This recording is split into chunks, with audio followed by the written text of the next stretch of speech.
जैसे ही उद्धारकर्ता महान पुस्तक की पहली मुहर तोड़ता है, पवित्र प्रेरित यूहन्ना की नजर के सामने एक अद्भुत दृश्य चमकता है। वह कहता है, और मैंने दृष्टि की और देखो एक सफेद घोड़ा है, जो उस पर बैठा था, उसके पास एक धनुष था और उसे एक मुकुट दिया गया और वह जीतता हुआ निकल गया।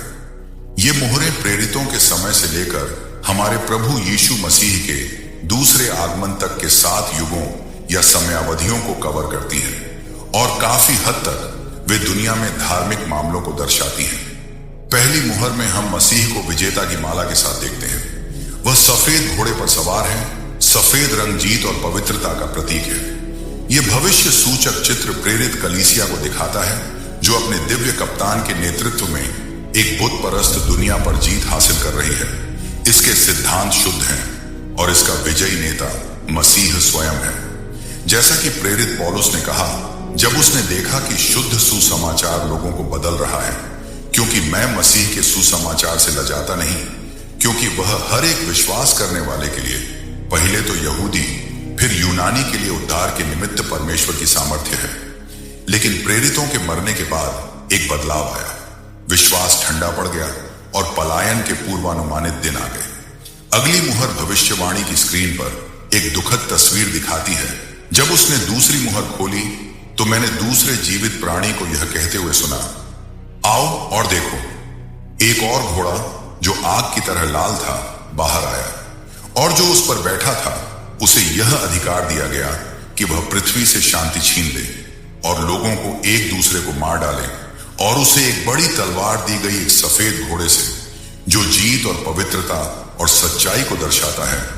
रंग बदलकर लाल हो जाता है, रक्तपात का लाल घोड़ा। इन दिनों प्रेरितों की मृत्यु से लेकर महान सम्राट कॉन्स्टेंटाइन द्वारा सांसारिक चर्च के उत्थान तक बुतपरस्त उत्पीड़न के समय को दर्शाया गया है। नीरो, डायोक्लेटियन और रोम के अन्य सम्राटों ने मसीह के अनुयायियों को मौत के घाट उतार दिया और बाइबल की सभी प्रतियों को नष्ट करने का भी प्रयास किया। कई ईसाइयों ने रोम में कैटाकॉम्ब या भूमिगत रॉक खदानों में शरण ली, लेकिन जब एक ईसाई को भूखे शेरों के सामने फेंक दिया गया या रोमन छुट्टी मनाने के लिए उसे जला दिया गया, तो दूसरे ने उनकी जगह ले ली और विश्वास अधिक से अधिक फैल गया। यीशु के शहीदों ने मृत्यु तक अपने जीवन को प्यार नहीं किया। तीसरी मुहर टूट गई और प्रेरित कहता है, जब उसने तीसरी मुहर खोली तो मैंने तीसरे जीवित प्राणी को यह कहते सुना, आओ और देखो। तो मैंने देखा और एक काला घोड़ा था, और जो उस पर बैठा था उसके हाथ में तराजू का एक जोड़ा था। यह कितना अजीब चित्र है। काला रंग निश्चित रूप से यीशु के विश्वास की शुद्धता से विचलन का संकेत देता है, जिसका प्रतिनिधित्व विजयी प्रेरितिक चर्च के सफेद घोड़े द्वारा किया जाता है। काला रंग उदासी और अभाव को भी दर्शाता है। तराजू की जोड़ी रोटी की कमी का प्रतीक है, जो आध्यात्मिक भोजन या ईश्वर के पवित्र वचन की कमी का प्रतिनिधित्व करती है, जिसे वजन के हिसाब से बांटा जाता है। प्रेरित पौलुस ने धर्म त्याग की भविष्यवाणी इस प्रकार की थी, क्योंकि मैं जानता हूं कि मेरे जाने के बाद तुम्हारे बीच में जंगली भेड़िए आएंगे जो झुंड को नहीं छोड़ेंगे। तुम्हारे बीच में से भी ऐसे लोग उठेंगे जो चेलों को अपने पीछे खींच लेने के लिए उल्टी सीधी बातें कहेंगे। और ऐसा ही हुआ। अगले 200 वर्षों तक शुद्ध सुसमाचार सत्य से बहुत अधिक विचलन हुआ और मूर्ति पूजक दर्शन और रूपों का व्यापक अवशोषण हुआ। इसके साथ ही चर्च और राज्य के बीच एक गठबंधन भी स्थापित हो गया। यह अंधकारमय समय का दर्शन है। जब उसने चौथी मुहर खोली तो मैंने चौथे जीवित प्राणी की आवाज सुनी, आओ और देखो। तो मैंने देखा और एक पीला घोड़ा देखा, और उस पर बैठे व्यक्ति का नाम मृत्यु था और उसके पीछे अधोलोक था, और उन्हें पृथ्वी के 1/4 भाग पर अधिकार दिया गया, ताकि वे तलवार, भूख, मृत्यु और पृथ्वी के जानवरों द्वारा लोगों को मार सकें। ध्यान दें कि यह एक पीला घोड़ा है, मृत्यु का ही रंग। चौगुने न्याय पर ध्यान दें। उन्हें शक्ति दी गई तलवार, भूख, मृत्यु और पृथ्वी के जानवरों द्वारा लोगों को मार डालने की। यह मुहर अंधकार युग का प्रतिनिधित्व करती है, जब धार्मिक और नागरिक स्वतंत्रता के सिद्धांत अस्पष्ट थे और राजनीतिक और आध्यात्मिक दोनों क्षेत्रों के नेता लोकतंत्र और धार्मिक स्वतंत्रता के हमारे वर्तमान आशीर्वाद से बहुत दूर थे। इस मुहर को राजनीतिक और आध्यात्मिक शक्तियों के बहुत सहयोग और धार्मिक युद्धों और परेशानियों द्वारा चिह्नित किया गया था। उस समय का इतिहास असहिष्णुता, विशेष रूप से धार्मिक असहिष्णुता के दुखद रिकॉर्ड से भरा हुआ है, और यह किसी एक धर्म या किसी एक राष्ट्र या जाति तक सीमित नहीं था। कैथोलिकों ने कष्ट सहे, प्रोटेस्टेंटों ने कष्ट सहे, यहूदियों ने कष्ट सहे, और अन्य धार्मिक विचारों वाले और यहां तक कि किसी भी धार्मिक पेशे से जुड़े लोगों ने भी कष्ट सहे। ऐसा कहा जाता है कि उन दुखद वर्षों में कई कई हजार लोगों को उनके विश्वास के लिए मौत के घाट उतार दिया गया। आज हम जिस धार्मिक स्वतंत्रता का आनंद लेते हैं, उसके लिए हम कितने आभारी हो सकते हैं। इसके बाद 5वीं मुहर खोली जाती है और हम देखते हैं, जब उसने 5वीं मुहर खोली तो मैंने वेदी के नीचे उन लोगों की आत्माओं को देखा जो परमेश्वर के वचन और अपनी गवाही के कारण मारे गए थे, और वे ऊंची आवाज में चिल्लाते हुए कह रहे थे, हे पवित्र और सच्चे प्रभु, तू कब तक न्याय करेगा और पृथ्वी पर रहने वालों से हमारे खून का बदला लेगा। तब उनमें से प्रत्येक को एक सफेद वस्त्र दिया गया और उनसे कहा गया कि वे थोड़ी देर और आराम करें, जब तक कि उनके साथी सेवकों और उनके भाइयों की संख्या पूरी न हो जाए जो उनके समान मारे जाएंगे। कैन और हाबिल की कहानी याद रखें, और कि प्रभु ने कैन से कहा, जिसने अभी अभी अपने भाई को मारा था, तुमने क्या किया है? तुम्हारे भाई के खून की आवाज जमीन से मुझे पुकार रही है। यह उन शहीद पीड़ितों की तस्वीर है जो पिछली मुहर के दौरान और 16वीं और 17वीं शताब्दियों तक मारे गए थे, जब धार्मिक विश्वास के लिए उत्पीड़न की शक्ति को नियंत्रित किया गया था। इस दौरान जिन लोगों ने अपने खून से विश्वास की गवाही दी थी, उन्हें परमेश्वर को पुकारते हुए दिखाया गया है।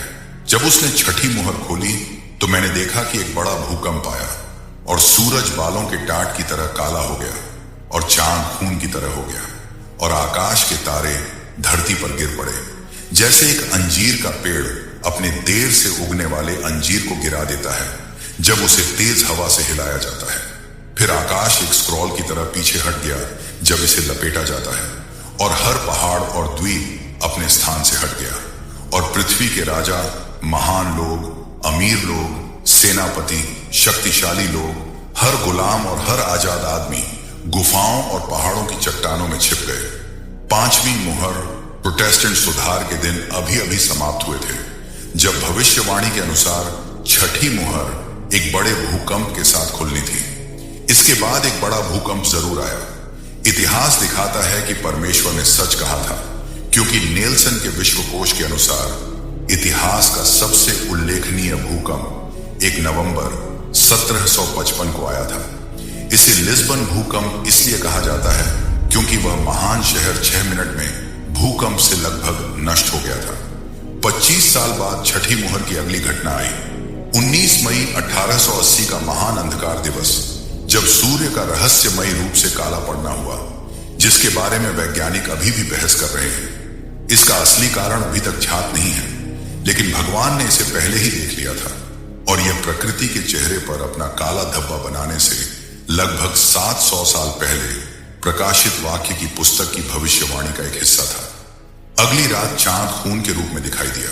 भविष्यवाणी अब 53 साल आगे बढ़कर 13 नवंबर 1933 की रात को आ गई है, जब अमेरिका में आकाशीय आतिशबाजी का सबसे विशाल प्रदर्शन हुआ, जिसे मनुष्य ने कभी नहीं देखा। गिरते तारों के चश्मदीद गवाहों ने उस कभी न भूलने वाली रात का वर्णन सजीव शब्दों में किया है, जब पूरा आकाश जलते हुए तारों से जल रहा था, और ऐसा घंटों तक जारी रहा। आकाश में इन संकेतों से बहुत प्रभावित होकर किसी ने निम्नलिखित कुछ पंक्तियां लिखी। अपनी आंखें स्वर्ग की ओर घुमाओ, अंधेरा हुआ सूरज और टूटते हुए तारे, लाल आसमान को जलते हुए देखो। पृथ्वी को अंतिम युद्ध के लिए तैयार करो। उपहास करने वाले को उपहास करते हुए पूछते हुए सुनो, वह निकट है, इसका संकेत कहां है? खुशी और भय के साथ अपनी आंखें आकाश में दिखने वाले संकेतों की ओर मोड़ो। 6ठी मुहर का दर्शन मसीह के दूसरे आगमन के संबंध में होने वाली घटनाओं पर केंद्रित है, लेकिन बहुत से लोगों को उनके प्रकट होने के लिए तैयार नहीं दिखाया गया है। उन्हें परमेश्वर के वचन पर कोई भरोसा नहीं है, इसलिए वे 6ठी मुहर की कुछ घटनाओं की प्रतीक्षा नहीं कर रहे हैं। उन्होंने खुद को परमेश्वर के प्रेम के लिए समर्पित नहीं किया है, न ही मसीह के लहू के माध्यम से उन्हें दिए जाने वाले अनंत जीवन के मुफ्त उपहार को प्राप्त किया है, जो सभी मनुष्यों के लिए एक उपहार है। उन्होंने या तो इतने महान उद्धार को अस्वीकार कर दिया है या उसकी उपेक्षा की है, और जैसे ही छठी मुहर बंद होती है, उन्हें युग या समय से बाहर कर दिया जाता है और वे अनंत काल के लिए तैयार नहीं होते हैं। भगवान करे कि हम में से कोई भी ऐसी स्थिति में ना हो और हमारे दिल मसीह के प्रकट होने के लिए तैयार रहे, हर पाप को स्वीकार करके क्षमा किया जाए। जो लोग कभी भगवान से प्रार्थना नहीं करते, वे निर्जीव प्रकृति की चट्टानों और पहाड़ों से चिल्लाएंगे और कहेंगे, पहाड़ों और चट्टानों से हम पर गिरो और हमें उसके चेहरे से छिपाओ जो सिंहासन पर बैठा है, और मेमने के क्रोध से, क्योंकि उसके क्रोध का भयानक दिन आ गया है और कौन खड़ा रह सकता है।